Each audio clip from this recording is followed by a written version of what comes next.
এভাবে আমরা আমাদের দেশকে গুটি বসন্ত ও পোলিও মুক্ত করেছি।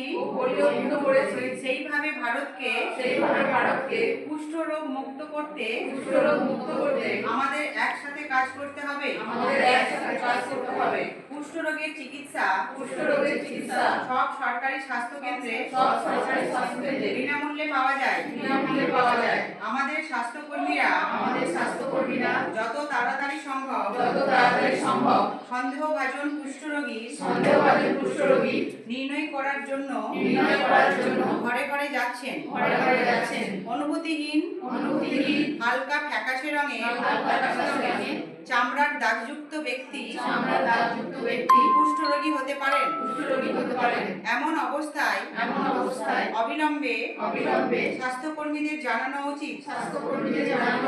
যত্ন নিতে বিলম্ব হলে অঙ্গ বিকৃতি বা অক্ষমতা হতে পারে।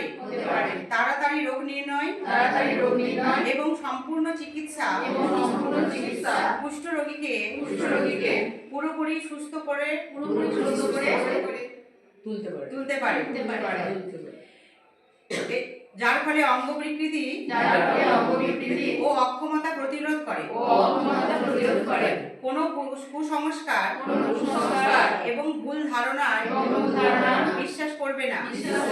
30শে জানুয়ারি মহাত্মা গান্ধী তিরোধান দিবসে আমরা কুষ্ঠ রোগ সম্পর্কে সচেতনতা তৈরির জন্য স্পর্শ কুষ্ঠ সচেতনতা প্রচার অভিযান পালন করছি। ভারতকে কুষ্ঠ রোগ থেকে মুক্ত করার জন্য আমাদের সর্বাত্মক প্রচেষ্টা চালাতে হবে। আসুন সামাজিক বৈষম্য দূর করি, কুষ্ঠ রোগীর সম্মান নিশ্চিত করি।